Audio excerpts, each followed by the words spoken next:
Hola, hola, hola, ¿qué tal? Hoy les extrañará verme aquí conduciendo el programa, pero nuestro amigo y compañero de ruta en esta aventura de geopolítica y trabajo está dando una charla en el interior del país, así que lo hemos perdonado y hemos decidido suplantarlo. Antes que nada, el agradecimiento a Daniel, que está en los controles, y también a Alejandra, que no la veo, pero que es nuestra productora estrella del programa. Ustedes saben que cuando nosotros empezamos con geopolítica y trabajo, nos planteamos desde el Instituto del Mundo del Trabajo realizar un programa que escapara a los moldes o al molde en que habitualmente se desarrollan los programas, ya sea radiales o televisivos, que comentan directa o indirectamente las cuestiones que tienen que ver con la realidad nacional, regional o global, y la realidad nacional, por supuesto, del país. ¿Distinto en qué sentido? En el sentido de traer a colación y a discusión temas que son muy importantes para nuestro país, y poder conversarlos, emitiendo obviamente la opinión del Instituto del Mundo del Trabajo, pero también invitando a personas, hombres y mujeres, que se especializan en estos temas que nosotros planteamos discutir semana a semana. Y la segunda cuestión que nos planteamos era no hacer un programa de chismes. La idea era hacer un programa serio que pudiera servirle a los oyentes y a los televidentes, desde el punto de vista de aumentar sus conocimientos, nosotros también al mismo tiempo aprender de quienes nos visitan y quienes nos acompañan, y tratar de alguna manera, como un tercer elemento, de evitar entrar demasiado, sin esquemas, demasiado en la coyuntura política del país.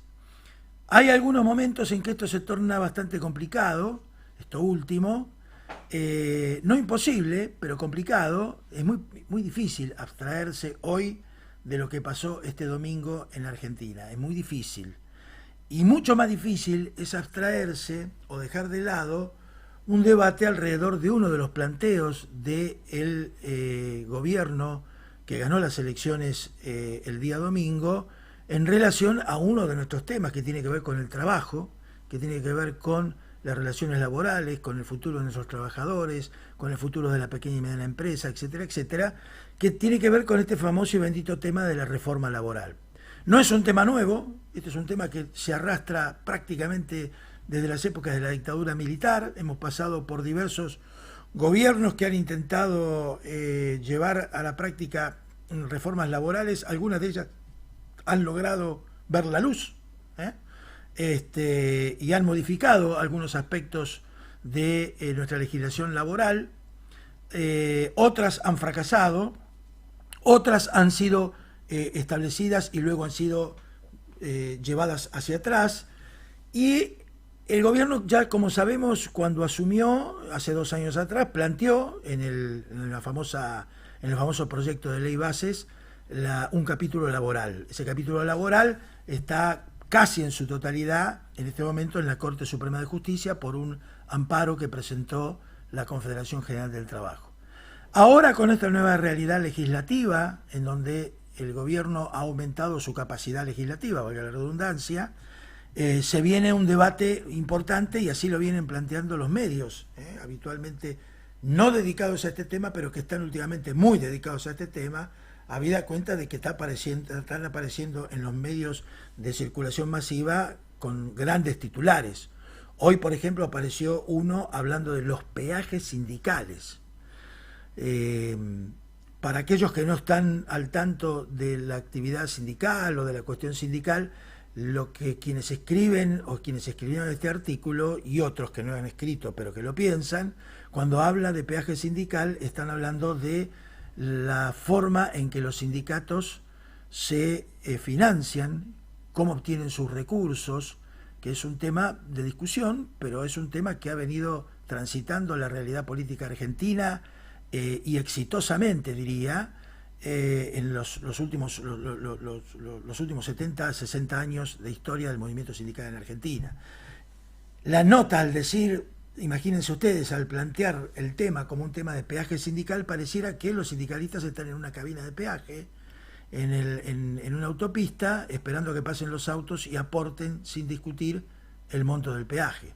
Bueno, esto no es así, los sindicatos tienen una vida institucional interna, democrática, y además los sindicatos, los recursos que reciben son recursos que se utilizan centralmente en la atención a los afiliados, generalmente brindando asistencia en muchos rubros que nuestro presupuesto nacional contempla muy poco o contempla en forma muy diminutiva, como es por ejemplo el presupuesto de salud o el presupuesto educativo. ¿Quién se encarga en Argentina de la formación profesional? En gran parte se encargan los sindicatos.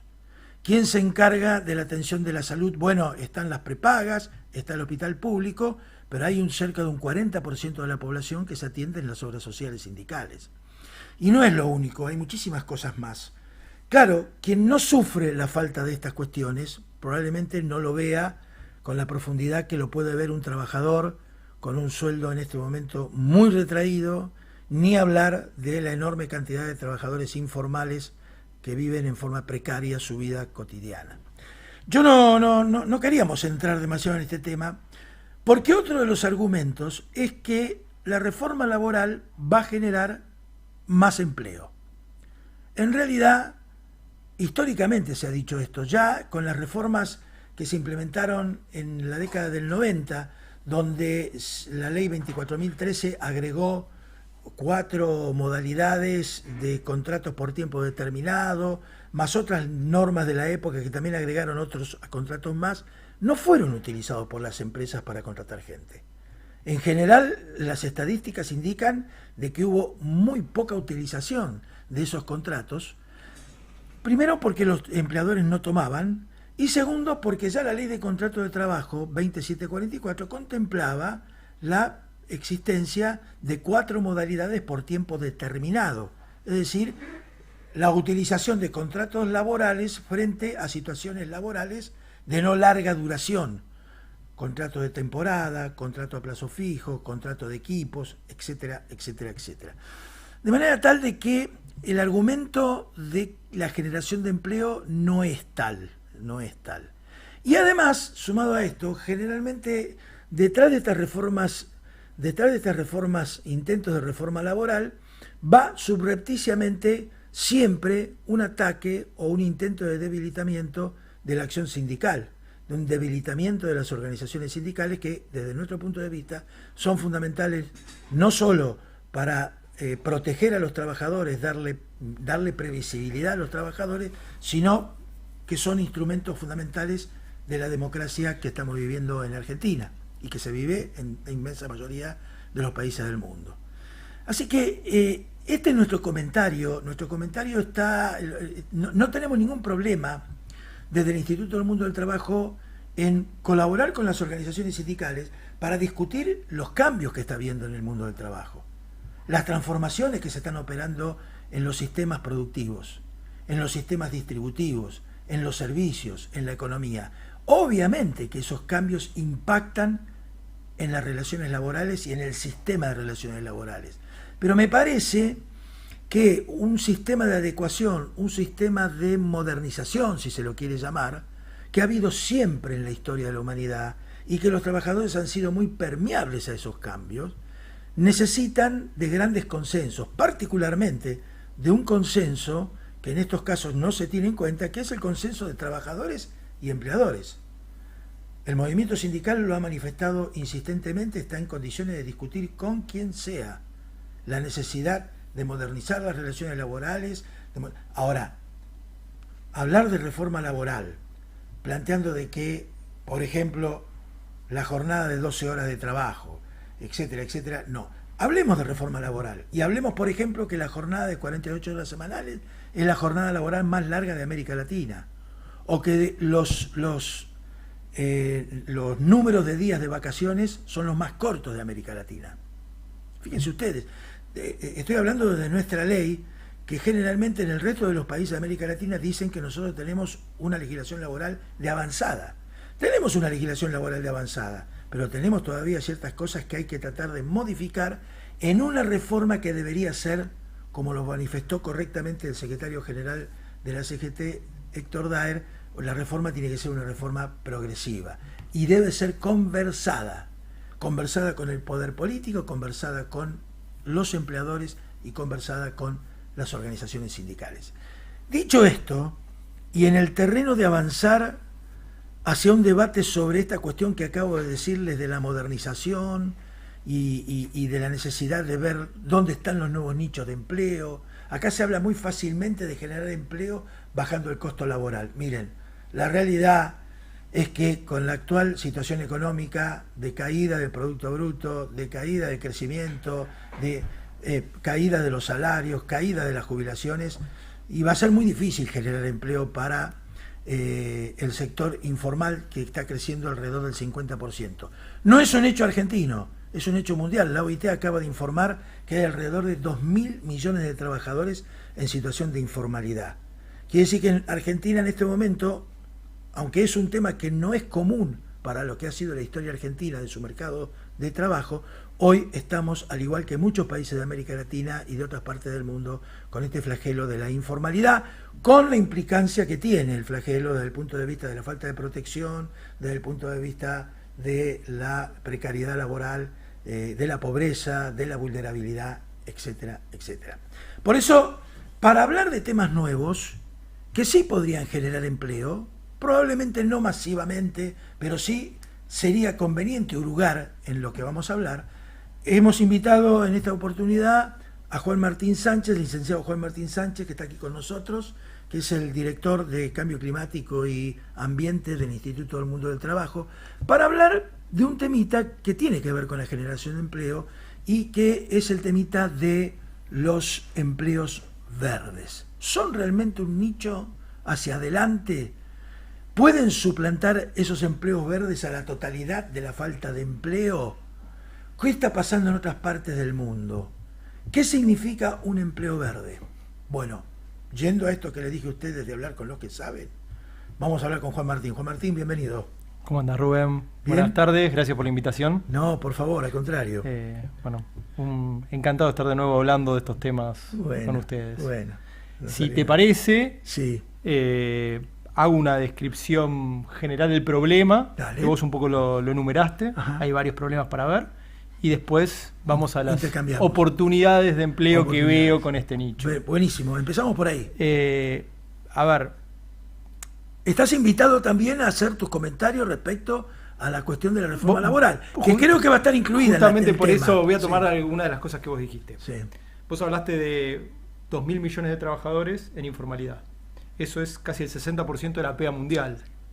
Eso es casi, la PEA mundial, la población económicamente activa mundial, es de 3.500 millones de trabajadores. Un poco más de la mitad, 1.750 sería la mitad, 2.000 millones de trabajadores están en la informalidad. Así es. Y hay otro porcentaje muy grande que no tiene trabajo.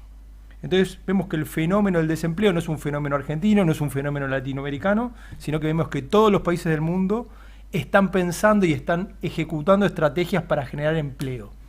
¿Por qué? Porque necesitan incorporar a toda esta gente nueva que cumple 18 años, ingresa al mercado de trabajo y a la extensión de la vida laboral de la gente, y las economías no generan suficiente empleo para todos. Entonces todos los países desarrollan diferentes estrategias con incentivos, con promociones, con penalidades para quienes no cumplen ciertas normas, un montón de políticas públicas para estimular que sus economías generen más empleo. Cada país va a elegir una estrategia de acuerdo a las características que tenga su sector productivo o su, obvio, ¿no? Claro. Aquellos países que tienen bienes naturales van a tratar de incorporar más o nuevos nichos de trabajo, nuevos sectores en aquellos vinculados a los bienes naturales, siempre tratando de agregarle valor, porque ya sabemos que las actividades primarias no son intensivas en trabajo, como es el caso de Argentina en particular. Exactamente, sí, ya lo vamos a ver. Eso. Ya lo vamos a tomar. Sí. Las economías que son más productivas están viendo que sus economías tradicionales están perdiendo, o sus sectores tradicionales están perdiendo demanda de empleo, y están tratando de incorporar o de promocionar nuevos empleos ahí sin desaprovechar esta estructura que tienen, ¿no? Y también está el tema de si tienen o no tienen personal formado para estos nuevos empleos que son necesarios. Esta crisis se da por múltiples factores, muchos de ellos tienen que ver con la tecnología, muchos de ellos tienen que ver con las demandas, nuevas demandas que tiene la sociedad. Te hago una preguntita. Sí. En este sentido, la desaceleración económica producida por la pandemia, por ejemplo, ¿habrá influido en esto algo? Supongo que sí. La desaceleración de la pandemia generó un cambio fenomenal en el mundo del trabajo, claro, en general. Claro.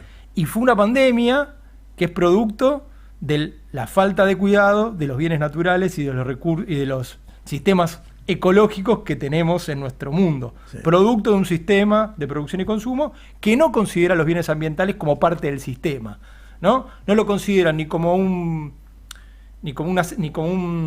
insumo, no le ponen valor al bien natural, ni como algo que tienen que cuidar o restaurar. Y esto genera, pero me estoy adelantando, y esto genera que las economías entiendan que tienen que empezar a cuidar los bienes naturales. ¿Por qué? Porque está bien eso, no, sino porque si no los cuidan van a tener costos adicionales en sus sistemas productivos. Sí, a veces todo este tema ecológico se acusa a quienes lo hablan con seriedad, como es el caso tuyo, que te has dedicado tu vida a este tema, como que parece que fuera una cuestión simbológica e ideológica, y es un tema muy práctico. Más allá de que está buenísimo vivir en un planeta que tenga sí, claro, lindos paisajes para ver, claro, y tenga agua potable y lindos lugares para estar, que eso es un bien y es un beneficio que tenemos, no, claro, es un servicio ecosistémico por el cual no pagamos, que habría que si los ponemos a monetizarlo habría que ver cuánto cuesta eso, sí. Pero además de eso, los ecosistemas dan servicios, se llaman así, servicios ecosistémicos, que tienen que ver con darnos bienes para generar productos y servicios, darnos recursos genéticos, protegernos de las enfermedades, como es el caso de la pandemia. Recordamos que la pandemia es producto de una enfermedad zoonótica. Hay enfermedades que tienen los animales, cuanto más biodiversidad hay, más tardan en llegar a los humanos. Como nuestro sistema de producción y consumo, nuestra forma de vida ha eliminado esos animales, nos hemos acercado cada vez más a ellos. O le hemos atacado su hábitat.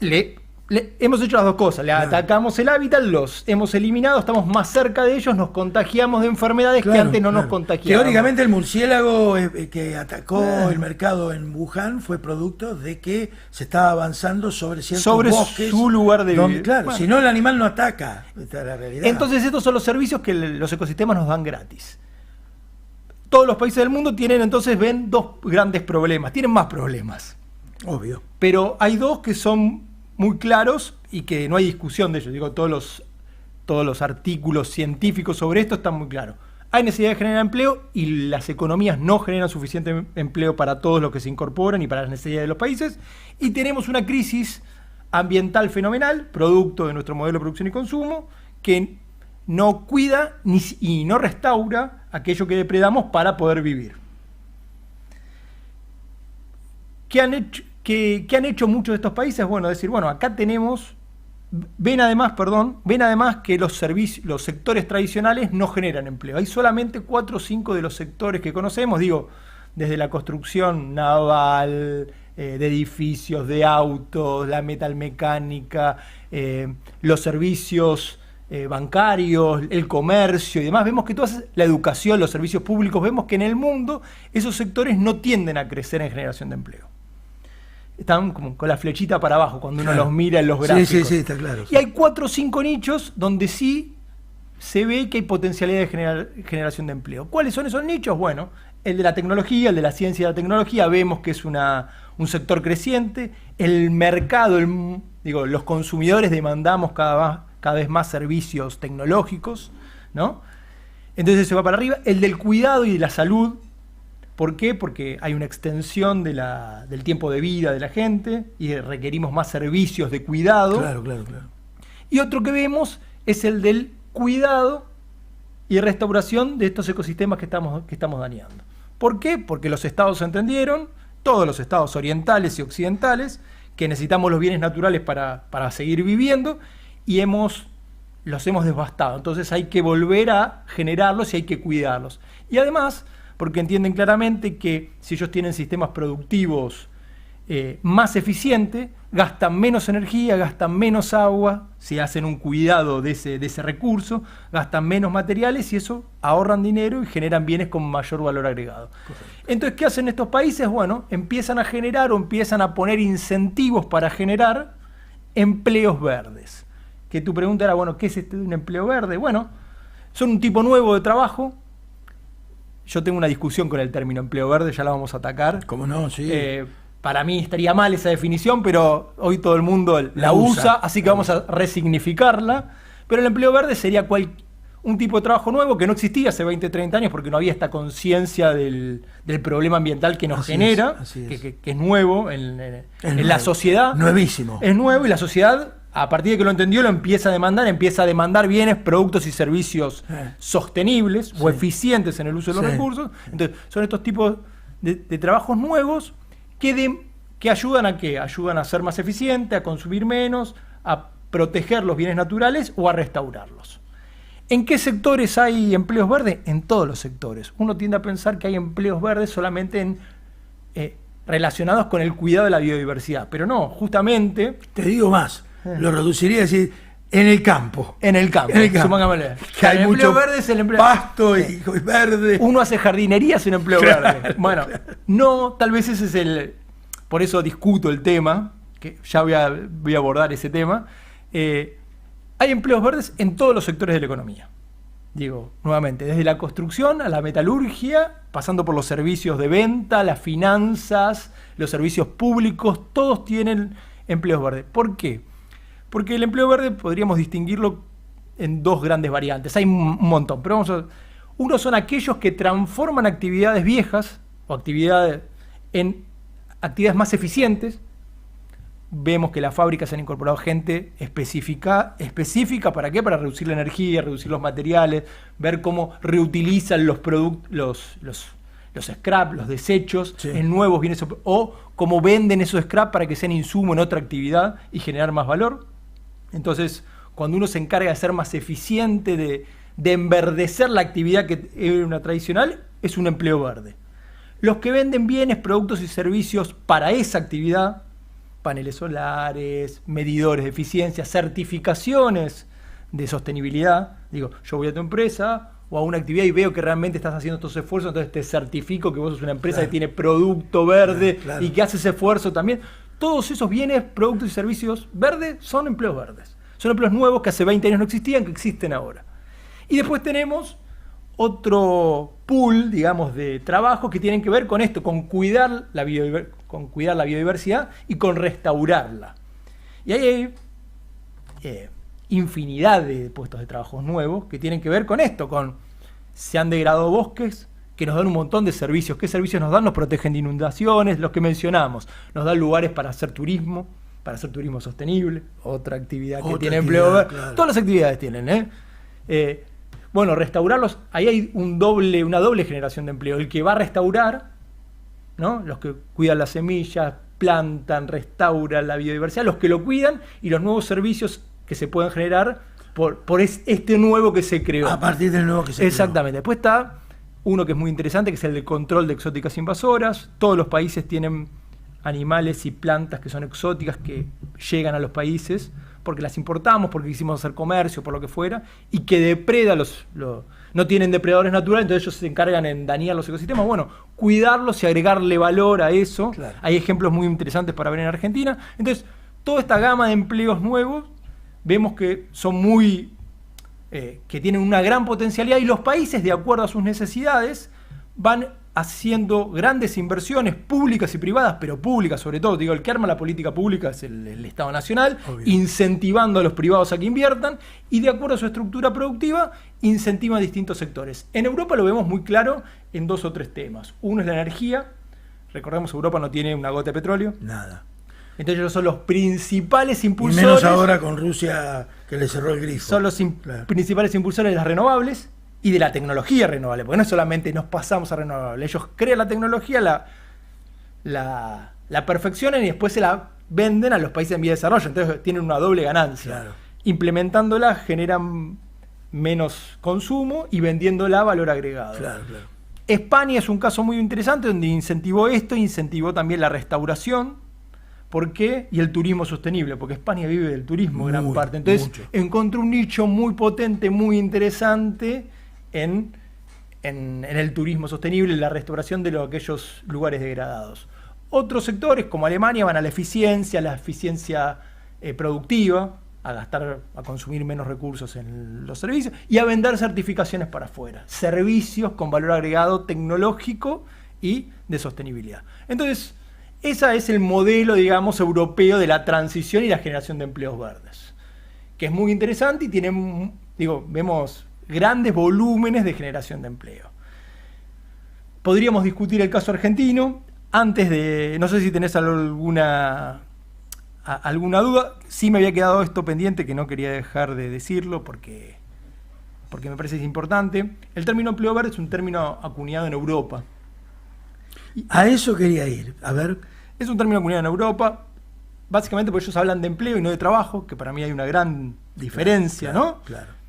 Más allá de las definiciones y que hay miles de definiciones, el trabajo es, o una de las definiciones podría ser la modificación de la naturaleza a partir de la actividad física o intelectual de los hombres y las mujeres para generar bienes, productos y servicios. O sea, trabajo es toda la actividad de modificación de la naturaleza para producir un bien o un servicio. Mientras que el empleo es el trabajo asalariado. Claro. El término es empleo verde, pero es un término europeo. Ellos no tienen trabajo informal. Ellos hablan de empleo. Para ellos el trabajo es el empleo, no es el trabajo informal. Sí. Entonces, hablar de empleo... La mayor parte de los trabajadores y trabajadoras europeos tienen un salario. Exactamente. Están en la formalidad, tienen un salario, tienen condiciones decentes, diría la OIT, de trabajo. Sí.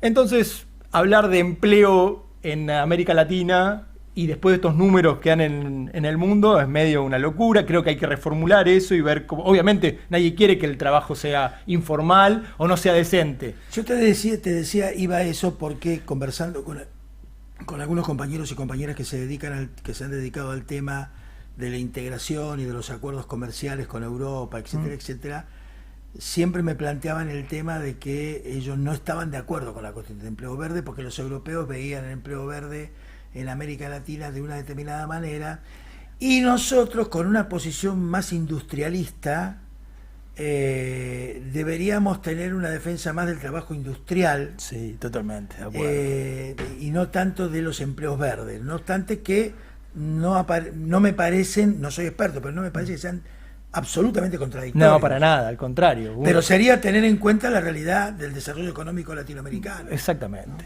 Y además, como dije, cada país debería elegir su modelo de transición y de empleo verde de acuerdo a sus características. Exacto. Nosotros no podemos hablar gratuitamente de empleo porque nosotros necesitamos empleo de cualquier color. Claro. Como dirigente pienso que mejor el trabajo debería ser siempre decente, pero necesitamos generar trabajo y mucho. Claro. Entonces, hay que ver qué herramientas utilizamos, incluso para convertir aquellos trabajos informales, ambientales, en trabajos formales. Sí, digámosle a la audiencia que también América Latina es uno de los lugares de menor impacto, creo yo, producto de la industrialización sobre el ambiente, desde el punto de vista es uno de los que menos impacto. Es más, somos superavitarios. Se habla de una deuda ambial, ¿no? A nivel internacional en la discusión, porque esto es una discusión geopolítica, quien no piense obvio. Los europeos, el norte global nos pone un montón de términos y un montón de condiciones para dificultar nuestras exportaciones de materias primas, eso está clarísimo.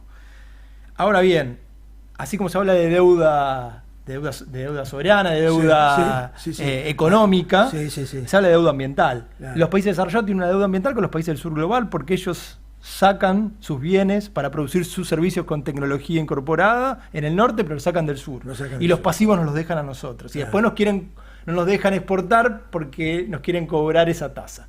Es una de las cuestiones vinculadas al Acuerdo Unión Europea-Mercosur también, ¿no? Entonces, es un tema escabroso, pero para mí lo peor que podría hacer Argentina es no dar la discusión, que fue lo que sucedió durante muchos años. Con esta visión dijimos, no, nosotros no nos metemos en eso, pero no damos la discusión. La verdad es que a nivel internacional, las barreras al comercio internacional, las barreras ambientales al comercio internacional representan el 40% de las barreras no formales para los países en vía de desarrollo. Sí, claro. Entonces, no discutir el tema es perder mercados y perder posibilidades de exportar. Claro. Tenemos que dar esa discusión a nivel nacional, lo que pasa es que hay que darlo con una visión industrialista de qué país queremos, de qué desarrollo queremos y de qué bienes vamos a utilizar y cómo les vamos a agregar valor. Claro. Y ahí, esta discusión de la sostenibilidad para mí es el centro. Claro, si nosotros podemos demostrar que somos sostenibles, si estoy seguro que nuestra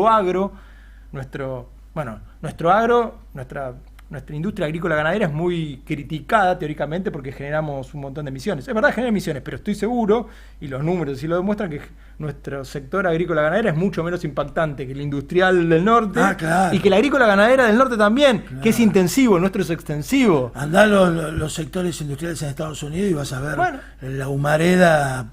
E incluso los sectores agrícola ganaderos en el norte también son mucho más contaminantes que los nuestros, porque son tan concentrados. Nosotros en general, más allá del feedlot, las vacas... No, tenemos territorio, que eso ayuda mucho. Y nuestro sector agrícola ganadero tiene políticas de sostenibilidad, ¿no? Entonces, habría que ver. Y aún así, para mí, lo más importante de los empleos verdes, Argentina tiene claramente que aprovechar lo poco que le queda de matriz industrialista y hacerla más eficiente, porque si no, no lo vamos a poder exportar a nadie, eso está claro. Digo, una discusión muy tonta sería decir, por cuidar el ambiente vamos a cerrar nuestras industrias porque contaminan. Eso es una tontería, eso no habría que hacerlo. Sí habría que mejorar los estándares que tiene esa industria para poder comercializar con valor agregado afuera. Así es, y no impactar a los ecosistemas. Pero Argentina tiene una potencialidad de generación de empleo verde muy grande porque tenemos biodiversidad. Europa no tiene biodiversidad, nosotros tenemos. Entonces ahí hay una potencialidad muy grande de generar grandes programas y nichos de empleo. Sí. Nosotros desde el Instituto del Mundo del Trabajo hace 2 años, hace 3 en realidad, presentamos un plan que ganó un premio por lo que era la Secretaría de Asuntos Estratégicos del gobierno anterior, que el llamado era, llamaban a que institutos universitarios presentaran propuestas de generación de empleo para la gente que tenía los planes, claro, que recibía los planes. Sí, sí. Y nosotros presentamos un Plan Nacional de Restauración Ecosistémica. ¿En qué consiste? En mapear en Argentina todos los territorios nacionales y provinciales que existen, que están degradados, y proponer un plan intensivo de restauración, claro, de hacerlos verdes de nuevo. Me acuerdo. Que la gente que no tiene trabajo formal pueda trabajar ahí y luego estimular la generación de nuevos empleos ahí. Y eso daría nos da unos números de generación de empleo muy interesantes, utilizando los recursos que el Estado ya tiene además. Sí. Porque el Estado ya tiene esos recursos disponibles. Claro. Entonces no es que creamos más planes nuevos, no. Hacemos un uso de las fuentes de recursos del Estado genuinas que tiene. Es más, hay una ley que es la ley de restauración y la ley de bosques de Argentina, sí, que tiene financiamiento para eso, que no se está utilizando. Entonces, nosotros veíamos ahí una posibilidad muy interesante, más que en el mundo en general ahora, hay, así como estaba el convenio de cambio climático, que fue tan conocido, ahora hay un convenio mundial de biodiversidad, el famoso CBD, que tiene mucho financiamiento para los países que quieran hacer esto. Entonces podríamos hacerlo incluso con financiamiento externo. Entonces ahí tenemos unos nichos de generación de empleo verde súper interesantes. Claro. ¿Y qué faltaría? Faltaría identificar tomadores de ese tipo de proyectos para producir el cambio necesario para generar empleos. Es muy difícil.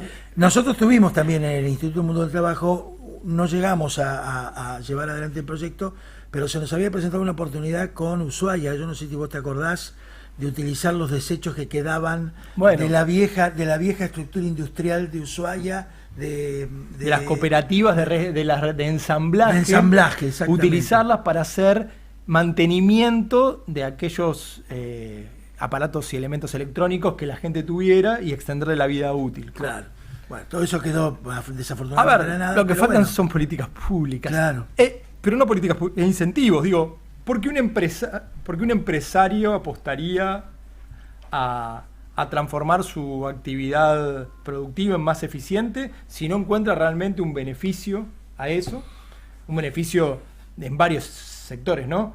Económico, de poder generar más valor agregado y demás. ¿Por qué no hay políticas públicas para eso? Los incentivos existen, pero todavía no son lo suficientemente interesantes. Juan, y lo que vos decís, los incentivos y las políticas públicas en Argentina, ¿qué es lo que hay? ¿Hay leyes que permitan hacerlo? Vos me decís, hay una ley de bosques. Bueno, es una ley de bosques. La ley de bosques lo que hace es retribuye con un porcentaje económico bastante pequeño aquellas, en algunos sectores denominados rojos, que no se podría, o naranjas que no quiere que perdamos la biodiversidad, aquellas personas que no hacen otro uso de esa propiedad. Esa ley de bosques, además tiene financiamiento para estas personas, pero además recauda un porcentaje de lo que se exporta en bienes naturales. Uh-huh. Bueno, ahí hay una posibilidad de usar ese porcentaje para generar planes como este que digo.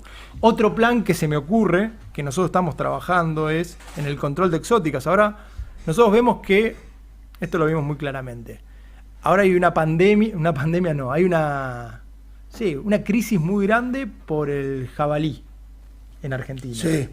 El jabalí es una exótica invasor, es un animal que no es de este lugar, que está descontrolado, se crea o se reproduce una tasa fenomenal y hoy genera impactos muy grandes en las actividades agrícolas ganaderas de todo el país, desde Santa Cruz hasta Jujuy.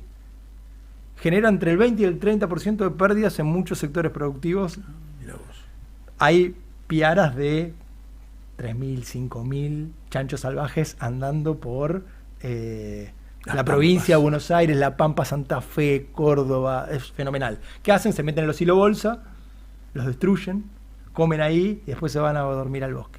Bueno, hay que hacer un programa de control de estas exóticas, sí, generas un montón de trabajo y además podrías aprovechar este alimento para venderlo, para hacer otras, el chancho para... Claro. Hay potencialidades. Tenemos la acacia negra. La acacia negra es un árbol exótico invasor que está por medio país. Bueno, hay que controlarlo para proteger otras especies y con esa madera se puede hacer muebles, se puede hacer productos para calentar cuando tenemos frío en invierno. Sí, claro. Hay un montón. Argentina tiene un montón, pero un montón. Hace falta políticas públicas. Que alguien lo entienda. Para mí ese es el gran problema. Nosotros no tenemos dirigentes políticos a nivel nacional, no hemos tenido los últimos 40 años, 30 años, sí, claro, dirigentes políticos que porque entiendan. es un tema relativamente nuevo también. Es nuevo, ¿no? Y es bastante técnico. Y es muy técnico, claro. Tampoco hay que ser ingeniero de la NASA, pero hay que meterse en el tema que pueda tomar estos temas e impulsar políticas, no política de poder, sino políticas de generación de movimiento de los recursos del Estado para llegar a un fin. Sí. Y hay un tema que no es no menor, que lo quiero mencionar, pero no es solo un problema nacional. Por la ley del 94, los bienes naturales son propiedad de las provincias. Claro. Entonces ahí hay que articular con las provincias. Y uno desde nación no puede hacer todo, tiene que articularlo. Las provincias son las que tendrían que impulsarlo. Y yo también lo entiendo, las provincias tienen unos líos todos los meses también, y los municipios también, qué difícil, pero... Bueno, pero es una buena iniciativa, teniendo en cuenta esta ley del 94 que vos decís, ¿no? Para mí, yo ahí los pincho a los sindicatos, las empresas, sobre todo las multinacionales, empezaron hace mucho tiempo con esto, no porque consideren que es fenomenal, sino porque entienden que gastan menos plata. Claro. Y que tienen beneficios eso. Y las multinacionales, las casas centrales, tienen políticas, sobre todo las grandes, ¿no? Tienen políticas de sostenibilidad. Yo ahí siempre impulso a los gremios a que traten de generar planes, programas para trabajar con eso. Te iba a preguntar justamente la cuestión más laboral. Sí. Si querés, laboral sindical laboral. Amén de la falta de políticas públicas, que es una macana importante y que hay que trabajarlo, ¿cómo se puede operar desde los sindicatos más allá de la demanda al sector público para más inversión? Para mí es eso, nuevamente, sobre todo las multinacionales tienen políticas muy claras de sostenibilidad y de compliance que tienen que respetar por la normativa europea. Sí. Y la tienen que, como los acuerdos marco global, también la tienen que respetar acá en Argentina, claro. Y tienen que hacer caso de eso y hacen programas. Ellos hacen los programas que ellos creen convenientes porque nadie va y los controla y les dice, che, lo que estás haciendo no es específico. Entonces, ¿qué habría que hacer? Un poco tratar de proponer una agenda en conjunto ahí, una agenda positiva, que no genera conflicto, donde... Sí, incluso tripartito o bipartita. ¿no? Sí. Bipartita incluso. Bipartita, sí. Tenemos un marco de referencia, hoy no está bien decirlo, pero son los ODS, los Objetivos de Desarrollo de los objetivos de desarrollo que se crearon en 2015, son 17 objetivos, tienen 130 y pico de metas, sirven como guía, te dan un marco de referencia para trabajar. Los gremios deberían todos empezar a trabajar en eso con las empresas de su sector. Y para mí ahí hay financiamiento genuino de las empresas, hay financiamiento genuino de afuera, hay para hacer algunas acciones. Y siempre, digo, nosotros estamos muy acostumbrados por ahí a ver acciones que tienen que ver más con más paternalistas, ¿no? De las empresas. Bueno, voy a pintar un colegio, que están buenas, pero no tienen que ver con la sostenibilidad. No, claro. Yo recuerdo la sostenibilidad tiene una definición muy clara y tiene que generar 3 cosas, que es crecimiento económico, o sea, una política de sostenibilidad tiene que generar más trabajo, mejores sueldos, si no, no es sostenible. Claro. Digo, y se tiene que mantener, tiene que generar inclusión social, es decir, incluir a aquellos que no están en el sistema dentro del sistema. Claro. Digo, entonces dicen, hacemos un beneficio social. Bueno, ¿cuál es el beneficio social? Pintar el colegio está muy bien, pero no, eso no es. No. Inclusión social es sacar gente que antes no tenía trabajo, meterla a laburar. Sí, o sacarla de la informalidad. Exacto, o sacar la informalidad, perfecto. Otro Claro, temón. claro. Nosotros acá tenemos a los recuperadores urbanos que hacen un laburo increíble en las cooperativas, pero están en la economía informal. ¿Cómo no lo formalizamos? Claro, ¿Cómo no claro. trabajamos para formalizar? Claro. Y la tercera es cuidar y restaurar la base de bienes naturales. Entonces, laburemos en eso con las empresas. Claro. Si las empresas lo quieren hacer bien también, pero obviamente, nada, es cuestión de sentarse a laburar en una agenda positiva. Para mí eso es un debe que tenemos. Sí. Más allá, que digo, le doy este palo al movimiento sindical. El movimiento sindical argentino ha sido líder y pionero en esto a nivel internacional. Ha sido quien puso en la agenda internacional, en la negociación internacional, el tema de empleo verde, Sí, sí. reformulando el tema de empleo por trabajo decente. Digo, ha sido los sindicatos argentinos y el concepto de transición justa.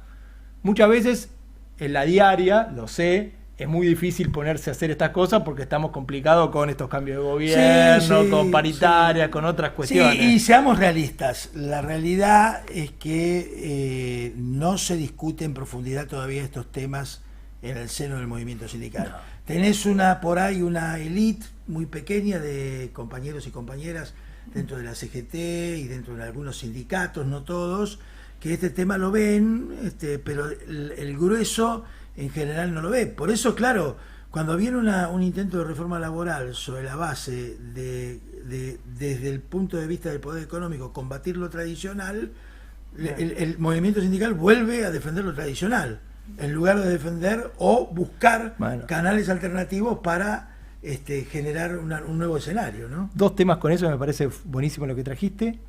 Yo pongo en valor, obviamente muchos podrán criticarme, pero 2 cuestiones. Hay modelos de artículos para convenios colectivos, de cláusulas ambientales para los convenios colectivos. Existen, ya están desarrollados. Hay un manual que se desarrolló hace 10 años más o menos en el Ministerio de Trabajo, Ajá. donde habla de las cláusulas ambientales para los convenios colectivos de trabajo. No es algo nuevo, digo, no estamos inventando la pólvora. Ajá. Digo, ya se habla de esto hace muchos años, que tienen que ver con esto, con información sobre las cuestiones de seguridad e higiene, de ambiente, los impactos que genera la actividad y de formar a los trabajadores para que ellos sean un poco los que puedan trabajar estas políticas de sostenibilidad dentro de la empresa. Entonces hay ya modelos de cláusulas ambientales, de información, de capacitación. Interesante. Y para mí hay una institución del mundo del trabajo que no es nueva, que todos los países desarrollados la tienen desde 1880, 1890, que son las comisiones de seguridad, higiene y trabajo, o ahora ambiente, trabajo, la provincia de Buenos Aires por suerte tiene una ley, Sí. que hay que restaurarlas. ¿Por qué? Porque por lo menos como lo veo yo, ¿no? Tengo algunos compañeros que están en comisiones y me lo critican desde adentro, pero la comisión de ambiente, seguridad, higiene, o salud, ambiente, ¿viste? Van teniendo distintos nombres. Son lugares técnicos donde no se discute cuestiones paritarias. Se trata de mejorar las condiciones de seguridad, ambiente y trabajo de los trabajadores, generando ¿qué? Evitando problemas de salud de los trabajadores, sí. mejorando la calidad de los productos, generando más valor, y que es un lugar win-win para hacer estas cosas. Sí, Entonces, claro. Restaurar, ponerse a pensar en que los gremios empiecen en dialogar esto con las empresas, me parece que es una buena estrategia. Y además nadie nos puede correr de que esto es algo de Argentina, ¿no? En Alemania todas las empresas tienen comisiones En Japón las tienen, en Estados Unidos y en Europa todas las empresas tienen comisiones de seguridad, ambiente y trabajo. ¿Cómo nosotros no las vamos a tener? Sí, claro. No hay doble tutela ahí. No, claro, no hay superposición. No. Y además, nuevamente, es un lugar técnico, es una cajita donde podríamos discutir cuestiones técnicas. Claro. No necesariamente otras que se discuten, pero eso están los delegados. Claro. Che, te pregunto, no sacándote de tema, pero sí yendo hacia una cosa de costado, ¿qué relación existe entre todo esto que has hablado y la cuestión del cambio climático en la actual coyuntura? En donde la COP, por ejemplo, tengo entendido que Estados Unidos se abrió totalmente. ¿Cómo está eso? Como dije antes, la cuestión ambiental es una cuestión geopolítica, ¿no? Acá hay claramente... No quiero ir muy atrás, pero es importante para ponerlo en contexto, ¿no? Sí. Cuando en el 72 en Copenhague, una convención de Naciones Unidas para el Desarrollo, sacan el informe Meadows, lo primero que dicen es, hay un problema climático, un problema ambiental. El informe Meadows. Sí, del Club de Roma. Exactamente. El Club de Roma. Sí, los límites de crecimiento. Los límites de crecimiento. Dicen, acá hay un problema ambiental producto de nuestro modelo de producción y consumo. Somos nosotros los que población sube, los recursos bajan. El problema es la población, dice el Club de Roma. Claro. Ya ahí, atento. ¿Por qué? Porque ¿dónde está poniendo el problema? Claro. Los países que tienen mucha población, que es el sur global. Sí, claro. La Fundación Bariloche, afortunadamente, acá en Argentina, con gente de América Latina, pero sobre todo con un montón de argentinos, dice, no, muchachos, disculpen. Esto que hicieron ustedes con estos... Ellos lo hicieron con un programa del MIT. Sí, del MIT, eran del MIT. Era del MIT. Meadows era del MIT. Agarraron lo del MIT y dijeron no. Hicieron los cálculos desde acá, desde Bariloche, y dijeron no, miren, el problema no es la cantidad de población, el problema es cómo distribuimos. Claro. Ese es un problema de distribución. Seguro. Y el problema lo generaron ustedes, las potencias del norte global. Ayúdennos a nosotros a desarrollarnos, a sacar a nuestra gente de la pobreza y a ser más sostenibles. Es un poco la discusión. Y esa sigue siendo la discusión desde aquel momento hasta hoy. Sí, claro. ¿Qué pasa con las potencias? Las potencias se los obligó a partir de ahí, después de la cumbre del 92 de Río, a que los países tenían que, por esto hay un principio de responsabilidades comunes pero diferenciadas que se vota en Río 92, donde se reconoce que las potencias son que todos somos responsables del cuidado del ambiente, pero que las potencias lo son más. Lo son más porque han generado este problema y que tienen que ayudar a los países en vía de desarrollo. Para mí, siempre que hablamos de sostenibilidad, esto tiene que ir en el centro. Todo lo que quieran, pero hablemos de esto primero. ¿Qué pasa? Las potencias tienen la obligación de ayudar a los países en vía de desarrollo a que se desarrollen y no impacten los ecosistemas o no tanto. Y no lo quieren hacer, la verdad es esa. Entonces al principio se fijaron números que ellos tenían que tenían que cumplir en cuanto a descarbonización y en cuanto a asistencia. Eso no se cumplió. Ahora se dejó hacerlo de manera voluntaria. Cada país hace lo que puede de acuerdo a su estructura. Eso a nosotros no nos conviene, los países en vía de desarrollo. No, claro. Y después las potencias, hay dos tipos de política de asistencia, que son las políticas de mitigación y las de adaptación. Las de mitigación son las que le sirven al norte global. ¿Qué hacen? Mitigan los impactos, ¿no? Si tienen una empresa, hacen que contamine menos. Claro. Eso le sirve al norte global. Nosotros tenemos poco el abonamiento productivo. Claro, como entonces, para decir que contaminamos mucho. Obviamente tenemos que hacerlo, tenemos que actualizar nuestras... Pero a nosotros esas políticas, a nosotros nos sirven las de adaptación. ¿Qué son las políticas de adaptación? Grandes obras de infraestructura, ¿para qué? Para prevenir inundaciones, para cambiar usos de las ciudades, cambiar tecnologías de energía, todo eso. Eso es lo que nosotros necesitamos, y los países centrales en la discusión esta de las cumbres de cambio climático no quieren dar eso, no quieren financiar eso, que además generarían muchísimo trabajo. ¿Te imaginás haciendo Buenos Aires, una ciudad que no está preparada para lo que llueve y cómo llueve ahora? Se inunda. Desastre. Yo lo recuerdo, cada vez que se inunda hay un montón de trabajadores que no pueden llegar a sus laburos y un montón de gente que pierde la mercadería que tenía guardada para vender. Exactamente. Cuando se corta la luz, se generan enfermedades luego porque sube las napas. Digo, los costos económicos del cambio climático son fenomenales. Claro, y lo que pasa es que no los contabilizamos, no lo ponemos en números. Claro. Entonces, las ciudades tienen que adaptarse. Bueno, esas obras generarían mucho trabajo por la obra civil y mucho trabajo por el mantenimiento.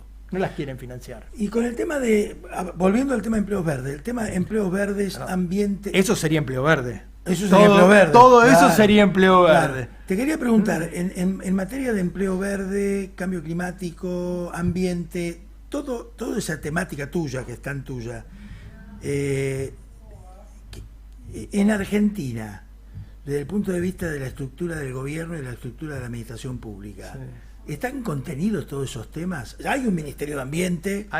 Hoy hay una subsecretaría de Ambiente. Subsecretaría. Sí, Argentina fue el primer país de América Latina que tuvo Secretaría de Ambiente en el 73 con Yolanda Ortiz. Con Yolanda, claro. Y, con Perón. Exactamente. Y fue el último país de América Latina que lo declaró ministerio. Y ahora no es ministerio. ¿Cuándo se declaró ministerio? Con la gestión de Néstor Kirchner. Néstor fue secretaría. Con la de Cristina. No, ahí no quiero mentir, no sé si fue con la de Cristina. Fue con la Cristina. Ministerio se transformó en ministerio. En ministerio. Pero fue la última América Latina en transformarse de ministerio. Y hoy ha sido degradada a subsecretaría. Con una, claramente, si uno analiza los discursos oficiales, hay una mirada donde la sostenibilidad no está en el centro, donde no es un tema no prioritario.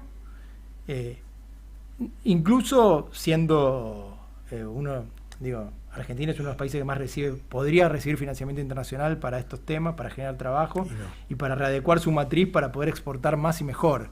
No lo digo desde la cuestión ambiental, sino una cuestión netamente económica acá. Sí. Y no está la prioridad, entonces nada, hoy no está en la agenda, es un tema de agenda. Bueno, vamos cerrando. Dale.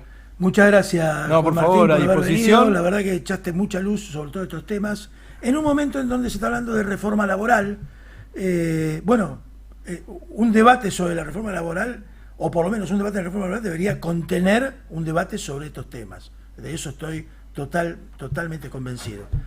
Nos estamos viendo entonces el miércoles que viene. Te agradezco, Juan Martín, la visita. Por favor, gracias a ustedes. Saludos. Estamos en contacto permanente. Saludos a Pepe. Y a ustedes serán dados. Y a ustedes nos vemos el miércoles que viene con más geopolítica y trabajo. Las mejores pastas.